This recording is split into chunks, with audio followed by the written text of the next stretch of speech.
Well, Major General Rupert Jones, a former commander of the British Army's Standing Joint Force, is with us now. Hi.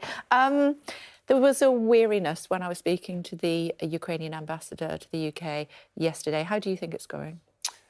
I mean, it's not surprising there's a degree of weariness. You know, this war's been going on a very long time now, and it is exhausting as a process. So I suspect you feel a little bit of that. And whenever you speak to Ukrainians, you get this sense of determination, but it's hard pounding. And you know, we're all waiting for the big next move. So it feels a slightly uneasy phase. OK. He also said that they were preparing for a spring offensive. It's getting a bit late in the day for that. What's going on? Yeah, I mean, it feels as though it's coming together. You know, we shouldn't underestimate how hard a challenge this. We talk about a spring offensive as though it's an easy thing. The Russians, of course, have used the winter to strengthen their defensive positions. So, you know, when the attack comes, it's going to be a very, very tough thing. The indications are that it's close. So the Ukrainian defence minister has described about being in the final stages of preparations. And it was telling that Jens Stoltenberg, the NATO Secretary General, in the last few days has made an announcement that 98% of Western equipment that's due to be provided has now been provided. So those are indicators that we're to some degree in the final stages before an offensive. Not fighter jets, though. And I was speaking to Tom Tugendhat, who was sat where you are, Security Minister this morning, former serving officer, as you know, and he was basically saying that we're not going to give them fighter jets. Yeah, I mean, I think that would be a mistake. So the Ukrainians will need to go with what they've got. You know, whatever they fight, whatever they've got now, that's what they're going to go into the fight with. The challenge will be integrating everything they've got into a proper force. It's all very well having tanks, but you've got to integrate it into a force. But I do think that the West must continue to address this fighter jet issue. They're short of air defence weapons and they're very short of fast jets. And the perennial refrain has been, well, it takes too long to train up the Ukrainians in their use, and figures such as a year are thrown around. Well, we're well over a year into this war. The sooner the decision is made to give fighter jets, probably F-16s, that are on very wide distribution on the international stage, the better. And then that timeline can start coming down. But they're going to have to do this offensive without them. History tells us that wars are won in the air. Why is there such reluctance? Yes, wars are certainly support. I think I would. Yeah. I mean, air power is vital. Of course it is. And it's been very interesting in this war so far that the air has not dominated in the way that we thought it might.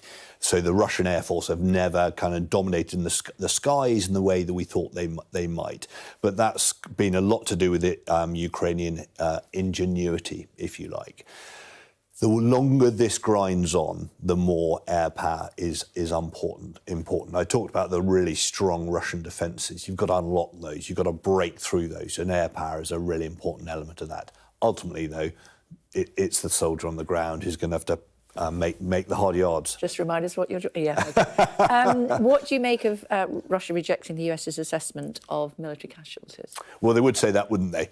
But yeah. Both sides would say that. Well, indeed so. I mean, I think whether you believe the National Security Council statement, which was 20,000 dead, 80,000 wounded since December, or whether you can question the exact validity of the figures, I think they're probably the best estimate that the West can come up with. They're indicative of a very, very high attrition rate. You know, the figures we hear coming out of Bakhmut, where the fighting has been so tough for a great many months now, you know, the Russians suffering between 6 and 10 casualties for every one Ukrainian. So, you know, I think those figures coming out of the American National Security Council feel entirely credible. Why do we continue to talk about Bakhmut? Both sides telling us it's not particularly important, and yet it's been fiercely fought over. Yeah, I think we keep talking about it because it's where the fighting is right now. You know, since the Christmas time, there hasn't been a huge amount of movement on the front line, and so in a way, Bakhmut has become the focus. And the Russians have been looking for their symbolic victory, even though Bakhmut as a town isn't that it's significant in and of itself.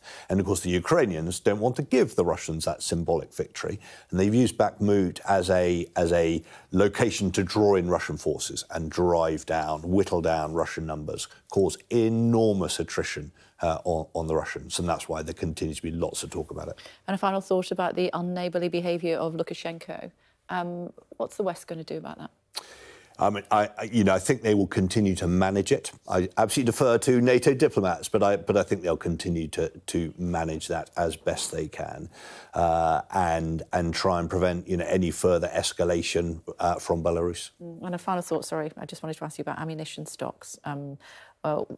We're told that they use up. I think I'm right in saying something like and our entire supply of ammunition here in the UK could be used up in something like 22 hours if there was a war like we've seen in Ukraine. And of course that tells you two things. Firstly, that the UK and many of our allies are woefully underprepared.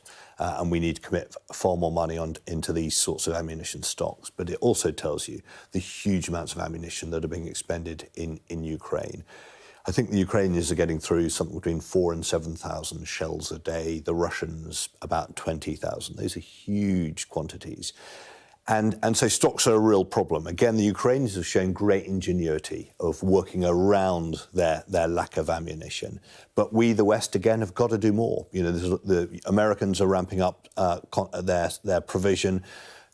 Some countries are going to their industrial base to increase capacity, but we need to do more.